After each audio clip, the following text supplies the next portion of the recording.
The sun was dipping behind the jagged ridge of Crimson Valley when Caleb Monroe, a quiet but respected horse trader, rode into Hawthorne Ridge, a dusty frontier town where secrets lingered longer than the smoke from a cowboy's revolver.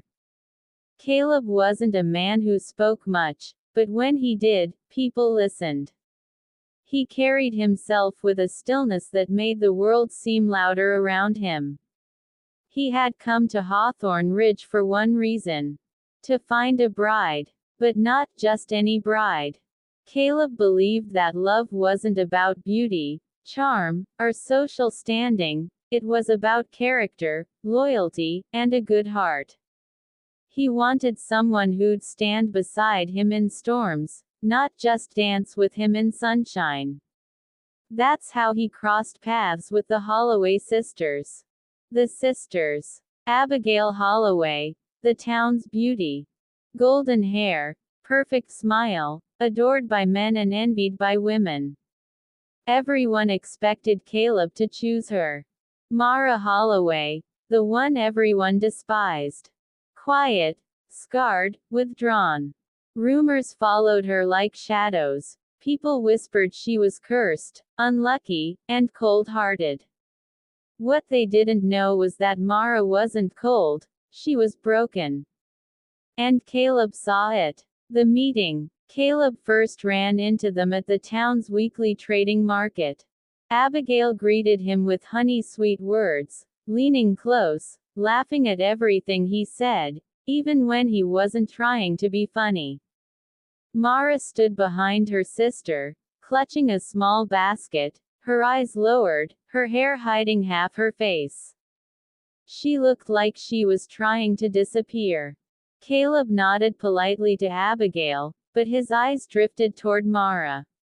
Something about her stillness, her quiet strength, pulled him in. When their eyes met, just for a second, Caleb felt something that made him forget the noise around him. But she quickly looked away. The choice everyone expected. Word spread fast that Caleb was looking for a wife. The whole town buzzed, insisting Abigail was the smart choice. Even the Holloway parents pushed her forward. Abigail believed it too. She strutted around, telling everyone she would soon be married to the wealthiest horse trader in the region. Meanwhile, Mara kept her distance. She had learned long ago that hope was a dangerous thing for someone like her. The night of the dance. At the town barn dance, Abigail wore a bright red dress, twirling around like a flame in the dark. Men lined up to dance with her. Caleb didn't ask her. Instead, he walked straight toward Mara, who sat alone near the edge of the barn, pretending to be invisible. "Miss Holloway," he said quietly, extending his hand, "may I have this dance?" The entire barn froze. Abigail's jaw dropped. Mara looked terrified. "No, I don't think. No one dances with me," she whispered. "I do," Caleb said simply. He didn't wait for applause, didn't care who stared. He took her hand, gently, and pulled her into the center of the floor. It wasn't a graceful dance. Mara was stiff, nervous, and trembling. But Caleb didn't mind. He smiled at her. A real smile. The kind she'd never received before. And for the first time in years, Mara smiled back. Abigail's anger. After the dance, Abigail cornered Caleb outside. "You're choosing her," she exclaimed. "Mara. She's plain. She's quiet. She's nothing. You deserve better." Caleb's voice was steady. "I'm not looking for better. I'm looking for real. And Mara, she's real." Abigail stormed away, furious, humiliated. A truth revealed. But the town's cruelty toward Mara had a reason. Years ago, she'd jumped into the river to save a child during a flood. She rescued him, but the strong current threw her against a rock, leaving a deep scar across her cheek. People started calling her cursed, bad luck, unwanted. Her parents, embarrassed, favored Abigail. Mara became a shadow in her own home. But Caleb saw the scar, and instead of turning away, he was drawn to it. It told a story of courage, sacrifice, and pain no one appreciated. The day of choosing. A week later, Caleb arrived at the Holloway Ranch. The parents expected him to ask for Abigail's hand. But Caleb walked past her, past everyone, and stopped before Mara. "Mara Holloway," he said softly, "would you allow me the honor of courting you? Not for beauty, not for reputation, but because your heart is the strongest I've ever seen." Mara froze, her breath shaking.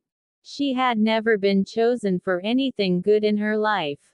"You want me?" she whispered. "Yes," he answered. "Only you." Tears filled her eyes. Abigail screamed. Her parents gasped. The whole town whispered. But Mara's answer was quiet and brave.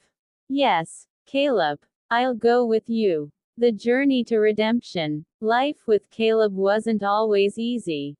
His ranch was old, his cabin weather-beaten, and the land stubborn. But for the first time, Mara felt safe. She planted flowers by the porch. She cooked meals without fear of being mocked. She learned to laugh again. Caleb never rushed her, never demanded more than she could give. He didn't treat her like damaged goods, he treated her like someone precious. Little by little, Mara blossomed.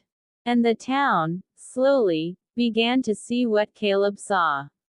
Abigail returns. Months later, Abigail appeared at their ranch. Her beauty hadn't opened the doors she expected. Men chased her looks, not her heart. She broke down in front of Mara. "I never understood why he chose you," Abigail whispered. "But now, I see it.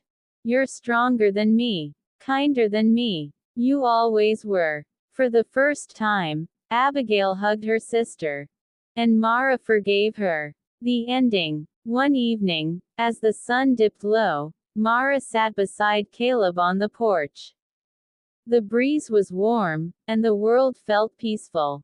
"Why me?" she asked softly. Caleb looked at her, brushing a strand of hair from her scar. "Because you're the only woman in this world who makes me feel home." Mara leaned against his shoulder, finally believing she deserved love. And in the quiet heart of the Wild West, the woman everyone despised became the one most cherished.